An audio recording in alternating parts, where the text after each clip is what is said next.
கொடைக்கானல்ல இருந்து 20 கிலோமீட்டர் தள்ளி இருக்கிற பூம்பாறை அப்படிங்கிற கிராமத்துக்கு நானும் என் ஹஸ்பண்டும் போனத பத்தி தான் இந்த வீடியோல சொல்லியிருக்கேன். அது மட்டும் இல்ல, இப்ப கொடைக்கானல் போக இருக்கிற எல்லாருக்கும் 2 முக்கியமான விஷயம் வீடியோட எண்டுல சொல்லியிருக்கேன். மறக்காம வீடியோட எண்ட் வரைக்கும் போய் பாருங்க. நாங்க இந்த ட்ரிப் போனது 24 ஏப்ரல் 2026 அன்னைக்கு. கரூர்ல இருந்து காலைல 5 மணிக்கே வண்டி எடுத்துட்டோங்க. மலை அடிவாரம் வந்ததுக்கு அப்புறம் தான் பார்த்தா நெறைய வண்டி போயிட்டு இருந்தது. ஓகே, இன்னைக்கு கொடைக்கானல்ல பயங்கர டிராபிக்கா இருக்க போகுது அப்படின்னு நினைச்சுட்டே தான் மேல ஏறினோம்.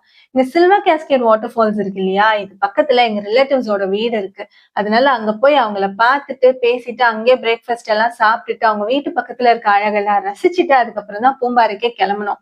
பூம்பாறைக்கு போற வழியெல்லாம் ஒரு ரிசர்வ் ஃபாரஸ்ட் ஏரியா அப்படிங்கிறதுனால ரொம்ப அழகா இருந்ததுங்க போற வழி எல்லாமே. பூம்பாறை கிட்ட போனதுக்கு அப்புறம் தான் சொன்னாங்க, கீழ வந்துட்டு நெறைய வெஹிக்கிள் டிராபிக்கா இருக்கு அப்படின்னு. அதனால நாங்க மேலேயே 1 1/2 கிலோமீட்டர் மேல வண்டி நிப்பாட்டிட்டு கீழ நடந்து போயிட்டோம். நேரா குழந்தை வேலப்பர் கோயிலுக்கு தான் போனோம். பெருசா கூட்டம் இல்லங்கிறதுனால சாமி தரிசனம் எல்லாம் முடிச்சுட்டு அதுக்கப்புறம் வெளிய வந்தோம். வெளிய வந்ததும் பாத்தீங்கன்னா, கோயில் ஆப்போசிட்ல நெறைய பூண்டு கடை வச்சிருப்பாங்க. இது எல்லாமே மலைப்பூண்டுங்க. ரொம்ப நல்லா இருந்துச்சு. கிலோ ரூ. 160 இருந்து கிலோ ரூ. 230 வரைக்கும் நெறைய ரகமான மலைப்பூண்டுகள் இங்க இருந்தது. ஆனா, நாங்க கிளம்பும்போது வாங்கிக்கலாம்னு நெனச்சு கடைசியில மறந்துட்டு வந்துட்டோம். நீங்க மறக்காம வாங்கிட்டு வந்துருங்க. என் ஹஸ்பண்ட் வந்துட்டு கிராமத்து மக்களோட பேசணும். கிராமத்துல வந்துட்டு உள்ள போய் ட்ரோன் ஷாட் எடுக்கணும் அப்படின்னு ஆசைப்பட்டாரு. அதனால நாங்க உள்ள போனோம். அவங்க கிட்ட நெறைய பேசிட்டு இருந்தோம். அவங்க வந்துட்டு எனக்கு சொன்ன சில விஷயங்கள் என்னன்னா, பூம்பாறை அப்படிங்கிறது பச்சை போர்வ போத்துன மாரி அவ்ளோ அழகா இருக்குமாங்க. ஆனா நாங்க போன நேரம் மழை இல்லாதனால ரொம்ப காஞ்சு போய் இருந்தது. அவங்களுமே மழைக்காக எதிர்பார்த்து தான் வெயிட் பண்ணிட்டு இருந்தாங்க. இப்ப பீன்ஸ் போட்டிருக்காங்க. பூண்டு அதெல்லாம் போடணும்னா மழை வரணும். மழை வந்தா மட்டும் தான் அடுத்த நடவா பண்ண முடியும் அப்படின்னு சொல்லிட்டு இருந்தாங்க. இதெல்லாம் நாங்க பேசிட்டு இருக்கும்போதே என் ஹஸ்பண்ட் ட்ரோன் ஷாட் எடுத்து முடிச்சுட்டாரு.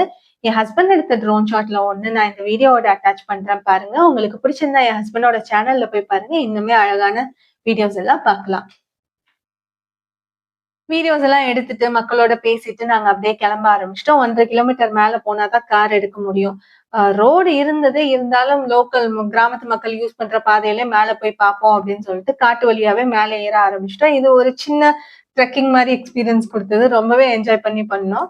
மேல போனதுக்கு அப்புறம் கார் எடுத்துட்டு கொடைக்கானல் போயிட்டோம். கொடைக்கானல் போய் லஞ்ச் முடிச்சுட்டு கார்னர் பேஸ்ட்ரி பேக்கரி போனோம். அது என்னடான்னா 4:30 மணிக்கு க்ளோஸ்டுன்ட்டாங்க. சரின்னு சொல்லிட்டு பக்கத்துல வேற இடத்துல சாக்லேட்ஸ் எல்லாம் வாங்கிட்டு கார் எடுத்துட்டு கீழ இறங்க ஆரம்பிச்சிட்டோம் ஊருக்கு. 2 முக்கியமான விஷயம் சொல்றேன்னு சொல்லியிருந்தேன் இல்லையா? 1 கொடைக்கானலுக்குள்ள போணும்னா கம்பல்சரி பாஸ் வேணும்னு சொல்ட்டாங்க. கவர்ன்மெண்ட் வெப்சைட்ல போய் பாஸ் எடுத்துட்டு அதுக்கப்புறமா கொடைக்கானல் போங்க. 2வது சில இடங்கள்ல கொடைக்கானல்ல ரோடு மோசமா இருக்கு. அதனால நீங்களா செல்ஃப் டிரைவ் பண்றீங்க அப்படின்னா பத்திரமா போயிட்டு வாங்க.